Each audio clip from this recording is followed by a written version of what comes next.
Mountain, island, lightning bolt, spell pierce, switchblade, stab wound, red mage, blue mage. I'm dying. Why are you dying? I'm full of burger. You're full of burger and potato. And lots of potato. Okay, should we start this? I got bad news for you. We done already started. No! I have to say, hi, I'm Amber and I play red. Ah, you just did. I'm Kenny. I play blue. Oh, everyone's going to know I'm full of burgers. This is red mage, blue mage. Oh, yeah, that too. Red mage, blue mage. How's it going, Amber? You're full of potato. I think every podcast I'm on, I talk about how full I am at the beginning of it. Oh, I'm full of tacos. They have a very good idea of when we record. Dinner, yes. Yeah. Okay, so you're full of potato. You're full of ire about robots. Oh, yes. Angels, and I want you to harness this rage. Okay, and use no it problem. in this episode. It's already harnessed? I figure we just get right into it. My weekend, anyway, was chock-a-block. And I think it's time to catch up. In the magic catch-up storm. We're playing Magic. Oh my god. What? Oh yeah, it's a segment. You have music now. We're gonna play Magic.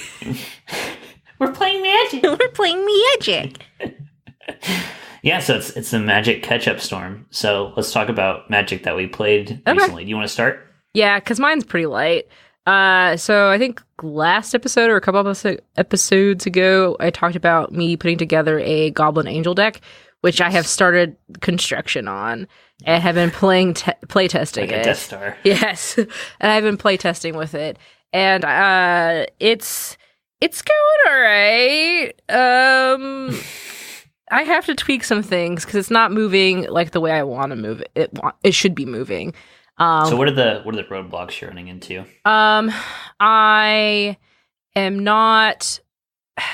I don't have enough low cost goblins, so it's like I'm looking at adding more raging goblins and more legionist what's Legion loyalists. Thank you. Yes, I think so. That's a better name than Legion What's-Ums. And because basically it's like there's been a couple times where it's too late. Like it's not like I'm not getting enough on the field fast enough. Sure. So it's like by turn 3, I should have like 5 or 6 goblins out there. And it's been kind of bad. And like my angel ratio is not right either. I'll get too high cost of stuff. So the mana curve is a little off right now. So gotcha. So you'll get some hands that are just clogged with 5 mana angel stuff. Yeah, like I'll get like one of mine is Sarah's Guardian, which gives everybody vigilance. Aurelia is way too much, 6 cost total.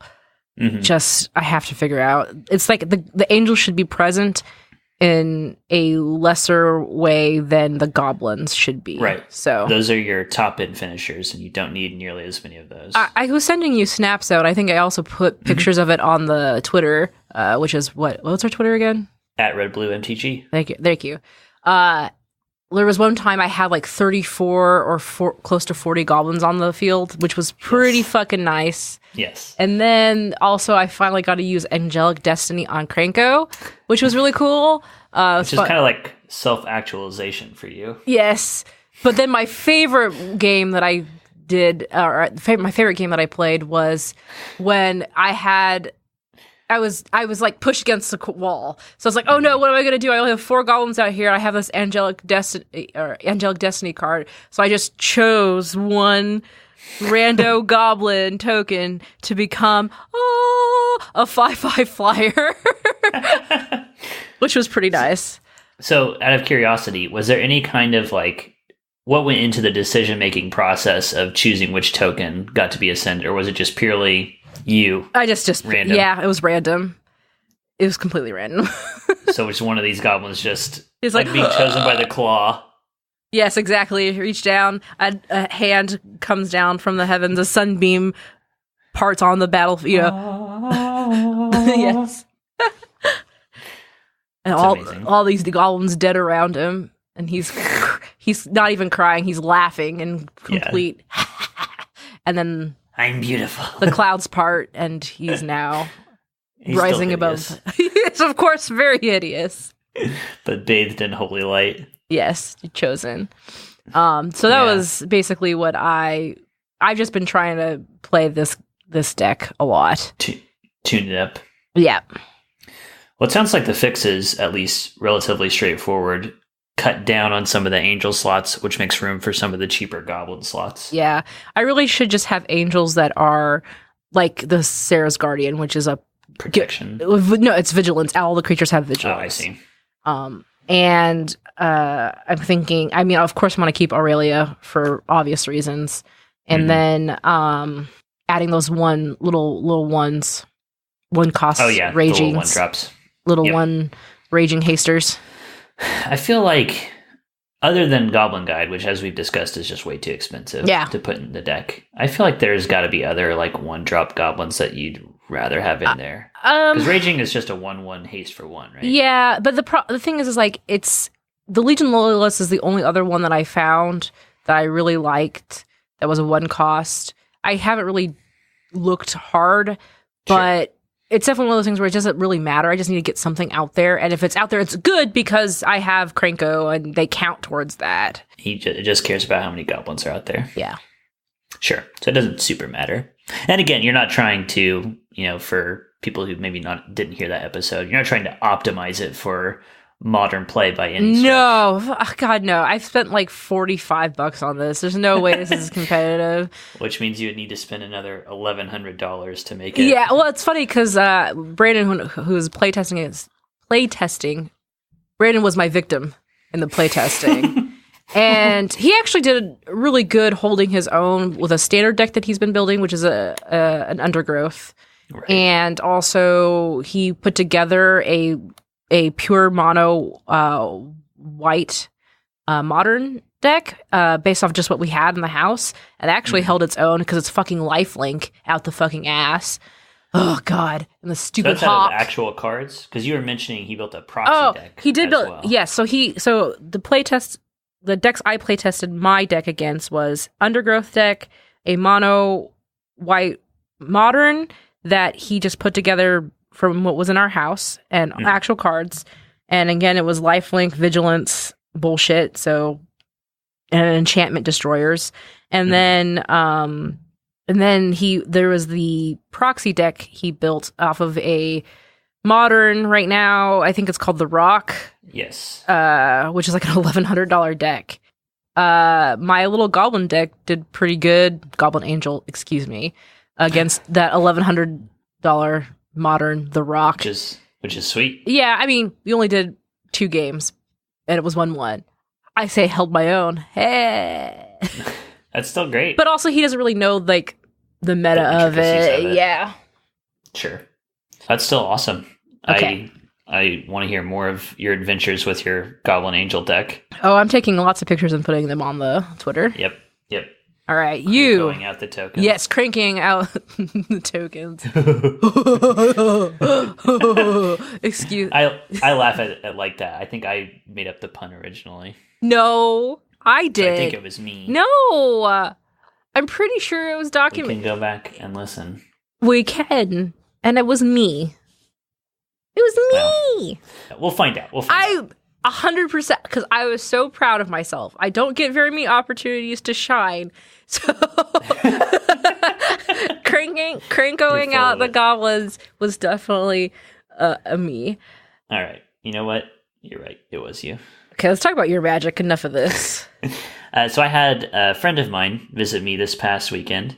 I've mentioned him before, but not by name, I don't think. I had a friend in high school who was kind of my magic buddy. Mm-hmm. His name's Seth.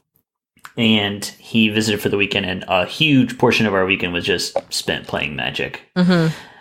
And mostly what we played was Commander, because Seth is just now kind of getting into Commander. I think he's dabbled in it before, but he's getting stoked for it now, especially with a little convention that you and I are going to pretty soon. Where I'll be running some Commander games, some big multiplayer Commander games.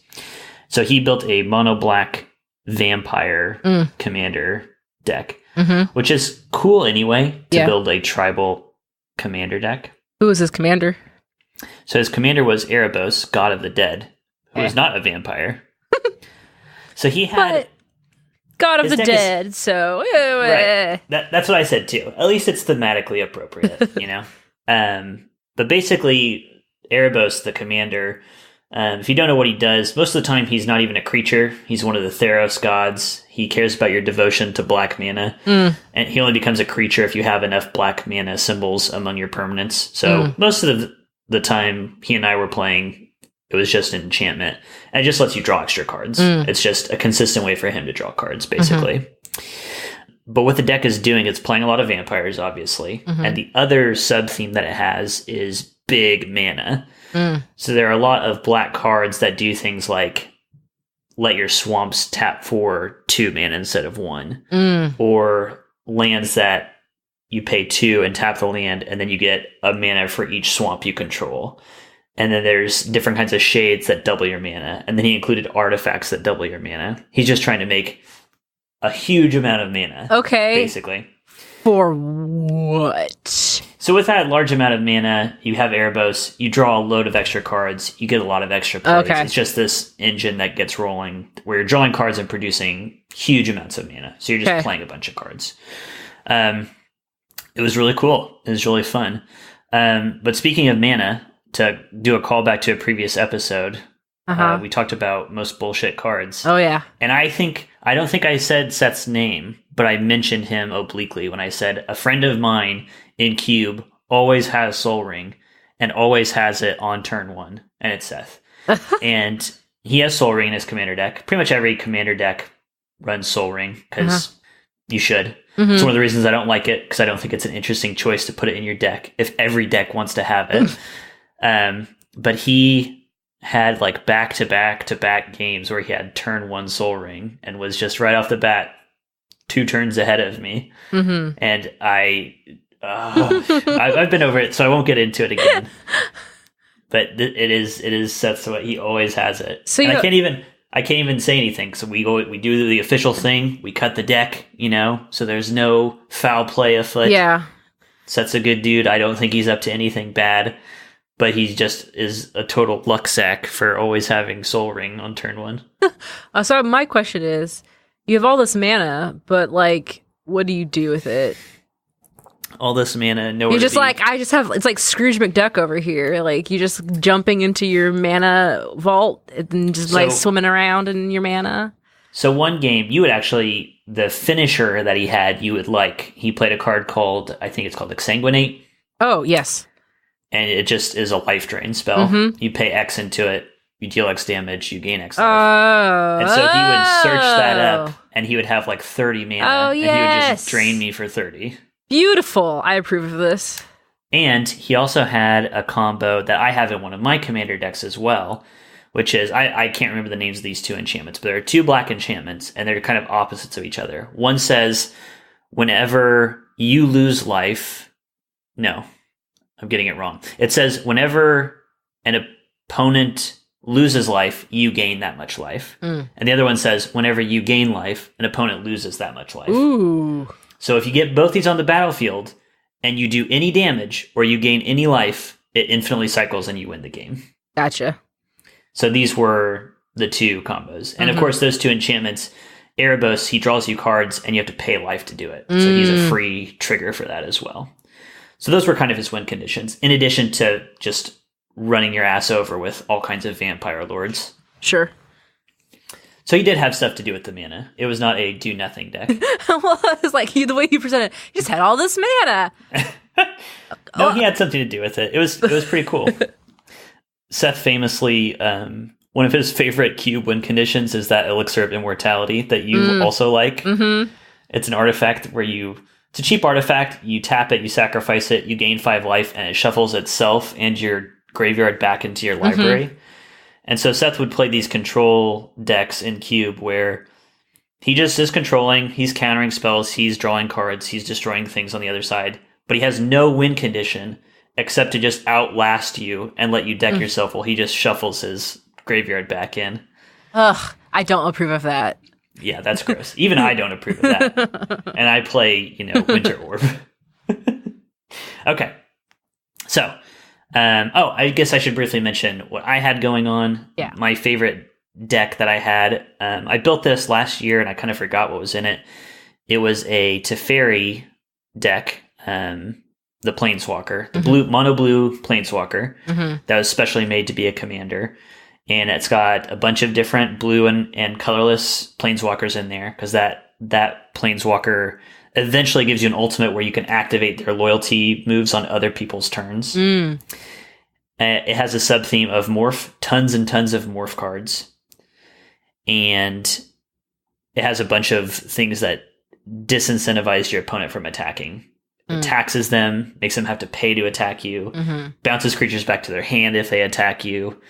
It's much more of like, I think of it not as a dueling commander deck, but for a big group. Because you basically make yourself a very undesirable target to attack. And you just sit there building up your Planeswalkers. And so eventually I cast Jin-Gitaxias a bunch of times, drew like an assload of cards. I had a hand that was like 30 cards deep. Also up on the Twitter. Check that out, people, if you haven't already. It was good times. I think Seth and I split pretty evenly on games won and lost. It was a lot of fun. Okay, but I mentioned earlier that I wanted you to find that rage within yourself. Because, also speaking of Twitter, you sent... I know it's up there, and I know I'm the one who posted it up there. You messaged me. I want to read this.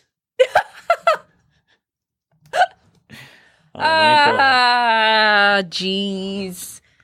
Okay, so you tweeted an image of a screen cap of a chat that we had. These you start off. You say in all caps, "Sarah Angel." I say, "LOL." You wrote, "Is a dang o plains main. She sparketh." All caps. I asked, "Are you drunk?" You said, "What happened to this angel? Who fucked her up? I will murder them." I said, "I'm not sure what you're talking about, lol." You said, "The Newzoos. Magic's need."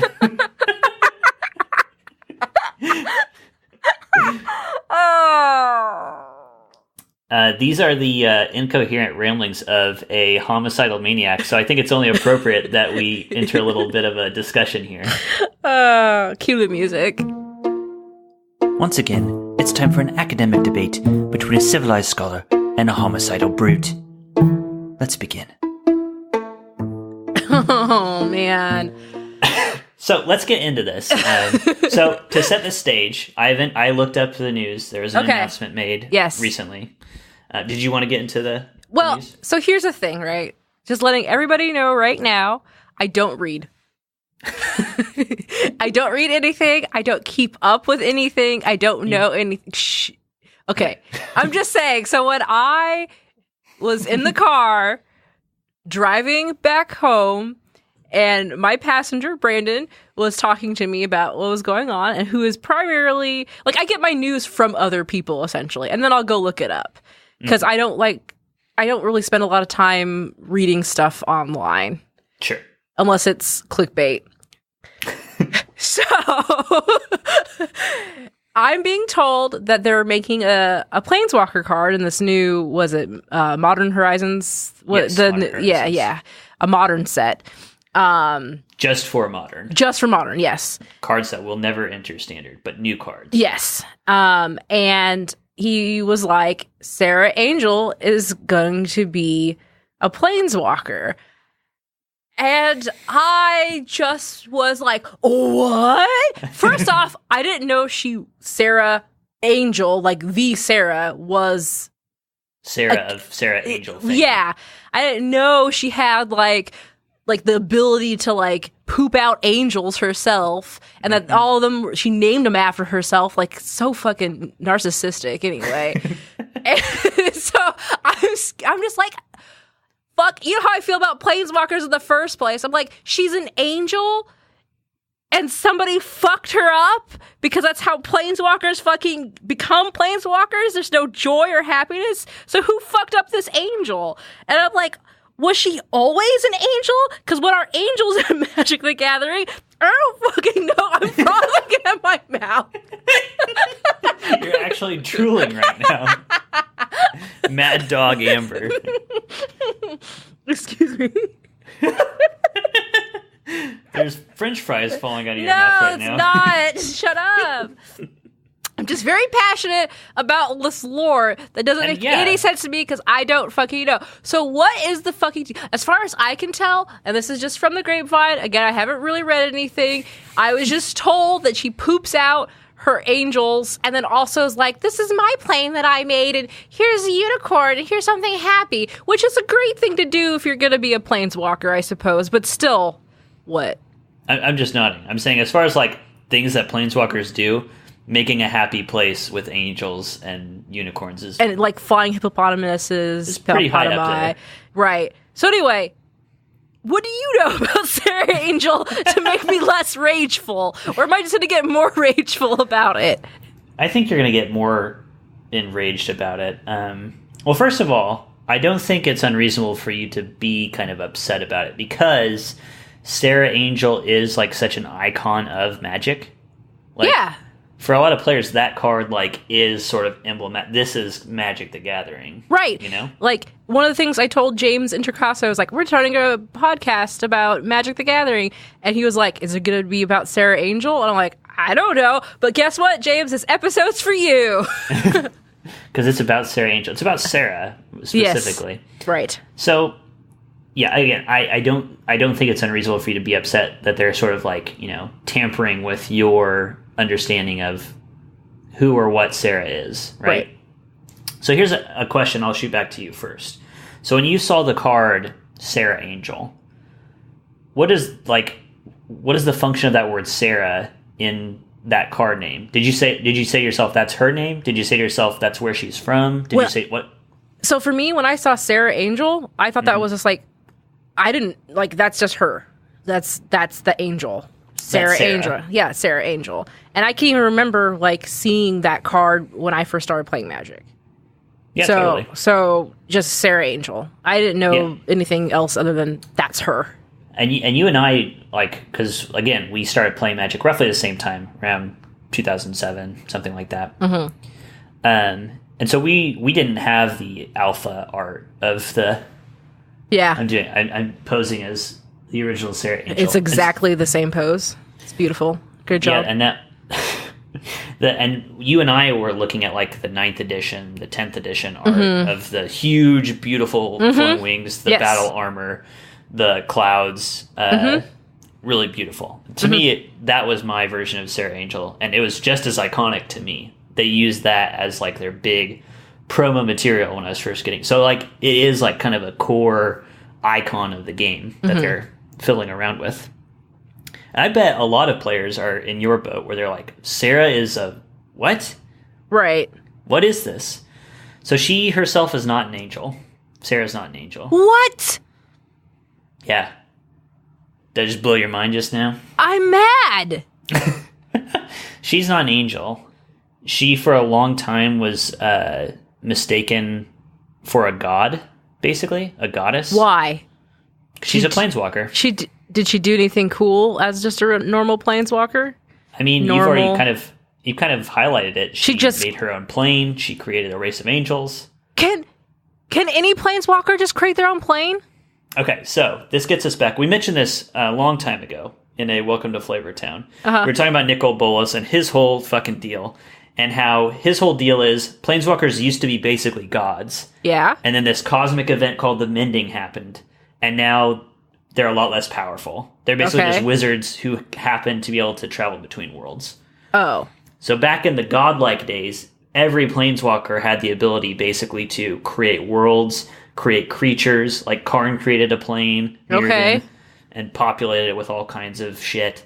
And Sarah just is like, I love, you know, beauty and ponies, and grace and joy, and daisies. So I want to make a big MO for Sarah. Apparently, in the lore, is she wants to protect things from like kind of the outside world or the outside worlds. She made a bubble. Yes, she made a bubble around her plane. Girl in the plastic bubble. Yeah, and later she falls in love with some other planeswalker, and they also try to isolate their plane from all the other planes in the multiverse. All right. It's a motif. Great. So a big thing in magic is that angels are an artificial race. Angels are always created. Okay. They're basically formed out of just pure mana, and they're given a purpose. They're like an artificial intelligence. It's kind of like Ex Machina. Oh, no! And so everybody wants to fuck them. Yeah. Have you seen the artwork? Of course. You're right. I would do. I'd go there. And, sorry, your face. so, and another thing, I was reading up on this a little bit. I already knew that I was under the impression that in magic lore, all angels are female. Is that not true? Wouldn't they be genderless? They're female. Look at them. They got... Just because you got tits doesn't mean you're a female? It's true. But they present as female. Okay. But on Amonkhet, we saw male angels. Ooh. I never went to why? Amonkhet. Oh boy. Am I going to hate it? Yeah. Oh boy. Is there that world's under Nicol Bolas's influence, so his angels are made in his image, and he's a boy dragon. I hate it. So, but are they dragons? Are they dragon angels? No, they just have like Nicol Bolas, they've got kind of like elongated limbs, and they've got sort of like glowy eyes, and you can see kind of like almost like fire glowing from within them, like dragon fire. So they're like suggestive of. I'm just imagining like a silly putty man's. You just stretch out this thing, and then you put some fire in there, and then you got Nicol Bolas angels. Yeah, basically. I'll draw it for you. You get some silly putty mana. You just stick a little bit of whatever you want in there. All right, get a Play-Doh mold Extruder. Yes, exactly. So, are you mad? So, do they get any like choice, or do they just like function like? They just serve a purpose in the end. They seem to have will. Like they seem to be conscious. It's like they are. I mean, I was kind of joking because we were talking about Ex Machina before we started recording. But I think of them really as kind of like artificial intelligences, where you are given this goal. Yeah, you have to achieve this goal. That's all that drives them. I was really hoping they were more like Valkyries, or like they're like fallen soldiers or people on the field, something that was or like embodiments of ideal. Yes, thank you. Like that vengeance and happens sometimes too. Yeah, they're always artificially created, but sometimes they're created like from like a fallen person's spirit or like whatever. Goblins, you would say. That's what you put in the silly putty. Oh, the goblin. Gotcha. Cool. Yep. So you can imagine that's what you're doing whenever you cast your angelic destiny on your token. I can get behind that. Okay, all is forgiven. Everything else is no. So okay. So what is Sarah? Is she like just a human then, or an elf? She's just a human planeswalker. What happened to her? Like what was her fate? Like why'd she spark? Or is she was just a god? I don't think that they explain. At least in the stuff I found, I didn't find how she initially became a planeswalker. So let me ask this then. Prior to the mending, did the beings spark and become planeswalkers? Yes, that was still a thing. Okay. Because you had stuff like, Karn sparked, I think, because he was used as a doomsday weapon. Okay, so I feel like we're talking a lot about flavor. Was this supposed to be a debate about something? It is. That's what I was about to get into. I just want to spend a little bit of time on this, but my big thing is bring up Sarah the Benevolent, which is the Planeswalker version of her. Yes. Can we look at what she actually does? Yeah, absolutely. Okay. So she doesn't have wings. No, she's a person. She looks evil. Anyway, okay. And what? Okay. Anyway. Evil in the sense of like, I made you and I'm going to unravel you. And I have weird markings on my eyebrows and my eyes are super dark and I'm not happy. All right. She's 2 colorless and 2 white. Legendary Planeswalker Sarah. +2 creatures you control fly and get +1/+1 until end of turn. -3. I thought you'd love that. Well, I have to make sure every goblin is flying. Oh, right. But I can't do that. I can't give everybody some magic flying pants. Okay. True. -3, create a 4/4 white angel creature target with flying and vigilance. Huh? Eh. It's a Sarah angel. Do you get it? Great. Okay, -6. You get an emblem with if you control a creature, damage that would reduce your life total to less than 1 reduces it to 1 instead. So you can't really die while that emblem's out and you have a creature. Well, it's because I keep pooping out my little angel babies. That's right. I'm Sarah, the benevolent. Let me surround myself with a phalanx of creatures I forced into existence so they can die for me. Well, I was going to say something just as eloquent as that. What were you going to say? Yeah, I don't even know anymore. I was going to make it up as I go. I was going to be something like, I just made this angel so it can fan me with its wings because I'm hot on my plane that I made too perfect.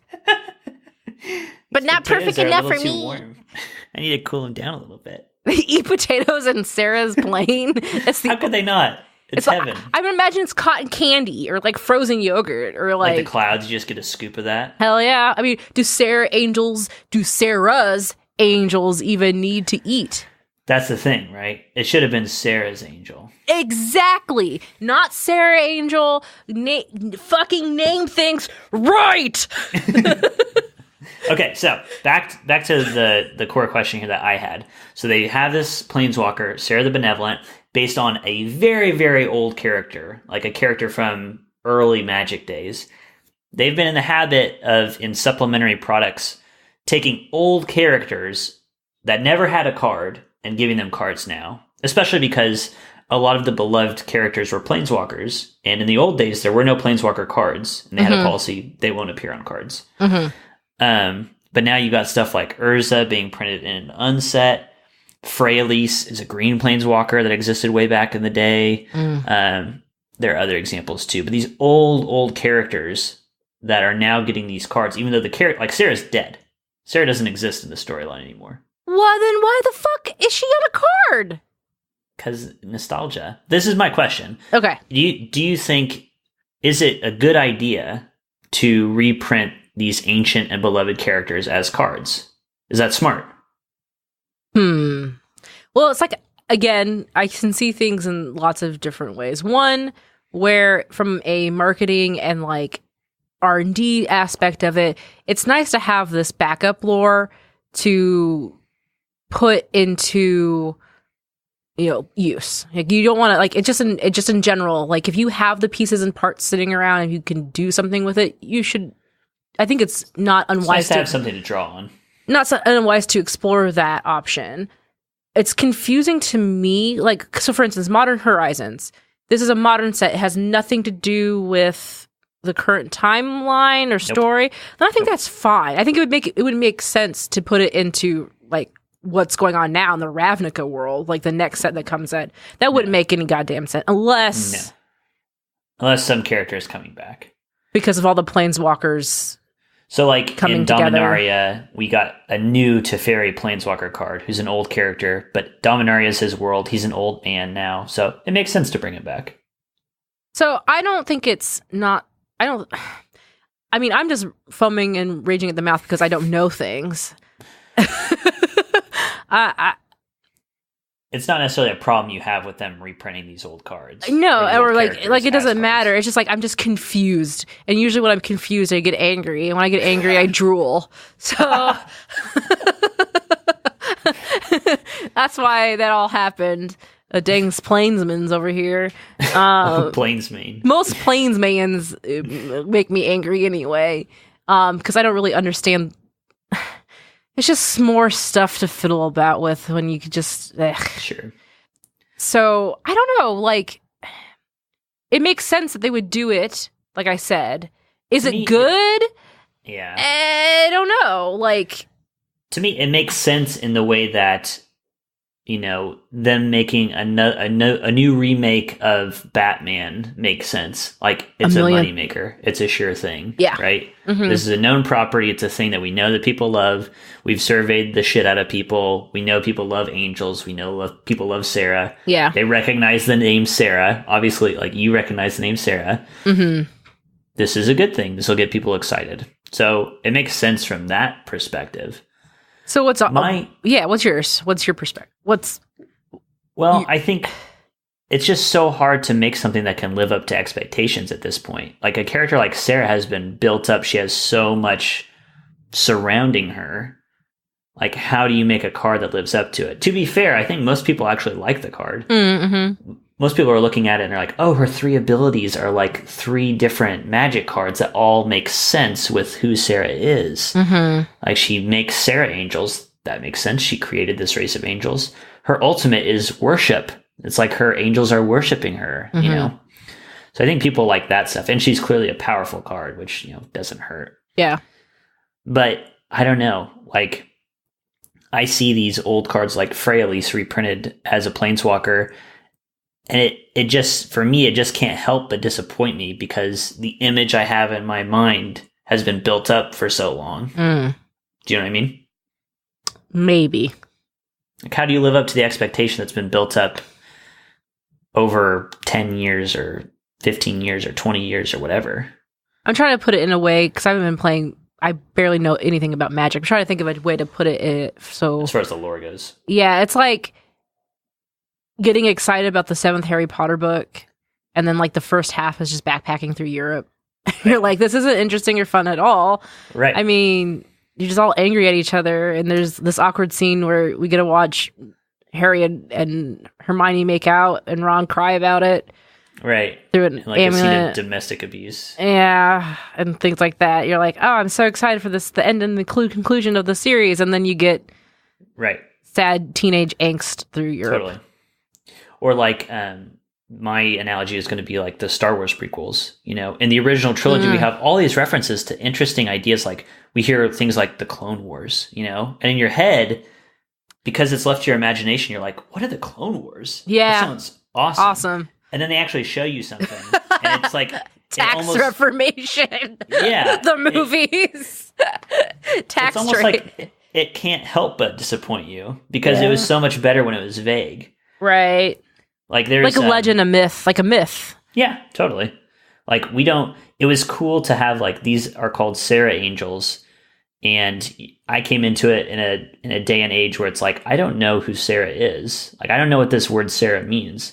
But that's kind of cool. Like, they kind of played on that in M10, one of the core sets. They printed a bunch of cards called Zathrid something. So there was like Zathrid Demon and Zathrid Acolyte. And they have never really explained anything else about Zathrid other than those names and what's on the flavor text. And it's very cool to imagine what Zathrid is. But if they actually wrote, you would get a Tybalt story if they wrote about whoever or whatever Zathrid is. You know what I mean? Yeah. You know what? You know what I want to do? I'm coming up with a new segment in my head where I write Magic the Gathering lore fan fiction. Oh my god! Would you want me to do that? Because I would totally do that. But it would be it'd be in my voice. Like think about like the Princess Bride, where it's like the grandpa telling the story. That's how I would write it. Can I be what's his name, Fred Savage, interrupting you? Yeah, so you're like, is there kissing? It's Tybalt and Soren, of course there's kissing. Of course, there's all sorts of hot lip action. I think that's a beautiful teaser, and it's a beautiful place to sign off today. Hold me to it, or it'll never happen. What was that guy's name again? What guy's name? The one you were just talking about. It was all mysterious. Fred Savage? No! The one that made me go, oh, I need to write about this. Aphid? Zathrid. I can't spell that shit. I'll spell it for you later. Okay. This has been Red Mage, Blue Mage. I'm Kenny. I play blue. No. What are you doing? We've already said Twitter at RedBlueMTG. They can email us. We're at. Oh boy. Shit. Red Mage, Blue Mage at geekspectrum.com. Nice. You can find me on Twitter at Wolfmere. You can find her at Rocket Orca. And that's the end of turn for us. Until next time, I'll be representing Counterspell. Dive goes the bolt. Oh, goodbye. That was my angel voice. Like it.